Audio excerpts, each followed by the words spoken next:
Tayo bukod ang destino ko yan. Ay ba, pinagpumatakota kayo, hindi kayo Hindi mo ako sinama doon.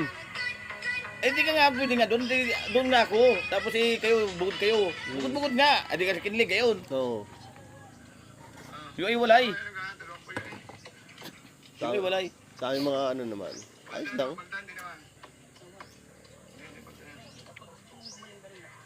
Yung ginawa namin yung buhos kami, putang ina. Mano-mano. Siya, putang ina. Kaya mo, pag ayun yan gagawa pa kami, yung kapatid ko ang nag-layout, nagdan. Oo. Buhos kami. Pasikot pa kayo, pati bayan ng paa. Kita mo namang dalig na yan. Ang gagawin namin, gagawa kami ng kuhan. Sa gilid na rin, gagawa kami ng kung magasakuan yung papalain mo siya at patungan mo, pinaprikang hagdang din. Yun, gagawin namin gayon. Talaga naman na. Grabe. Ayos din. Bundok na bundok yun. Ganun talaga, pag matarik talaga yung hagdan na talaga ang diskarte doon. Paghihirap namin. Kailan mo yung materialis, galing pa sa taas. Akutin namin yung sako-sako. Pababa. Pababa yun. Mahigit pababa na, hindi masyadong Kaya yung pag-awon mo, siya. At least wala ka ng dala. Kahit pa. Sa tarikil, itong binti mo ito, akala mo sinuntok ka, siya. Talagang hindi ka makalakad, kundi pahinga ka.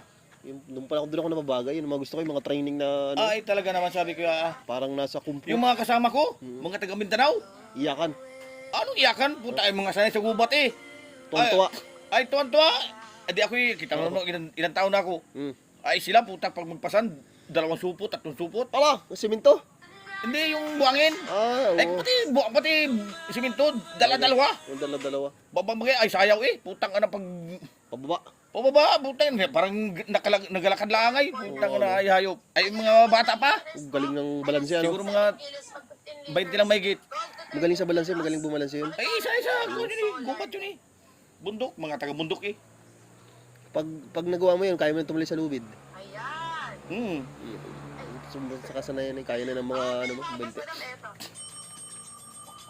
Ay, natapos niyo yung ano yun, yung project niyo doon. Oo, yari. Yari yung project na yun. Yari yun. Tapos gawa kami ng bakod.